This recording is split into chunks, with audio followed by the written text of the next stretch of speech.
मराठी भाषेचा 2000 वर्षांचा गौरवशाली वारसा भावी पिढ्यांपर्यंत पोहोचून ती अधिक समृद्ध करण्यासाठी प्रयत्नशील राहा असे आवाहन भारत सरकारचे माजी राजदूत व परराष्ट्र मंत्रालयाचे सचिव ज्ञानेश्वर मुळे यांनी केले। मराठी भाषेला अभिजात दर्जा मिळवून देण्यासाठी मुळे यांनी केलेल्या योगदानाबद्दल त्यांचा तसेच महानगरपालिकेतील आदर्श शिक्षकांचा सन्मान व पुरस्कार वितरण कार्यक्रम इचलकरंजीतील श्रीमंत नारायणराव घोरपडे नाट्यगृहात पार पडला। यावेळी ज्ञानेश्वर मुळे बोलत होते।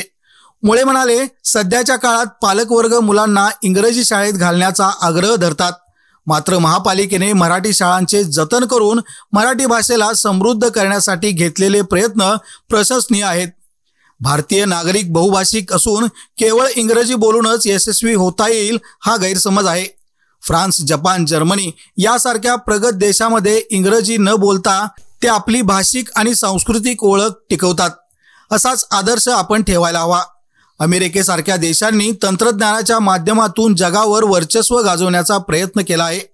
आपण आपली भाषा आणि संस्कृती टिकवण्यासाठी सर्जनशील दृष्टिकोन स्वीकारला पाहिजे, असेही त्यांनी स्पष्ट केले।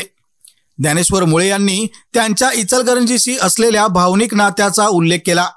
माझा मूळ गाव अब्दुल्लाट असला तरी इचलकरंजीशी माझे नाते घट्ट आहे। शाळेच्या दिवसापासून इचलकरंजीत येऊन अनेक गोष्टी अनुभवल्या।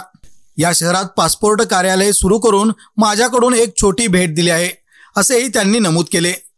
कार्यक्रमात सहाय्यक आयुक्त विजय राजापुरे यांनी स्वागत केले, तर आयुक्त ओमप्रकाश दिवटे यांनी मनोगत व्यक्त केले। ज्ञानेश्वर मुळे यांचा शाल, श्रीफळ व मानपत्र देऊन सन्मान करण्यात आला। या प्रसंगी श्यामसुंदर मर्दान, नेहा कुंभार, इरफान पटेल, संजय मुळे, राजेंद्र घोडके आणि शंकर पोवार हे मान्यवर उपस्थित होते। कार्यक्रमाचा समारोप करताना मुळे यांनी समाजातील प्रत्येकाने सकारात्मक व समावेशकतेसह चांगुलपणाची चळवळ पुढे नेण्यासाठी योगदान द्यावे असे आवाहन केले।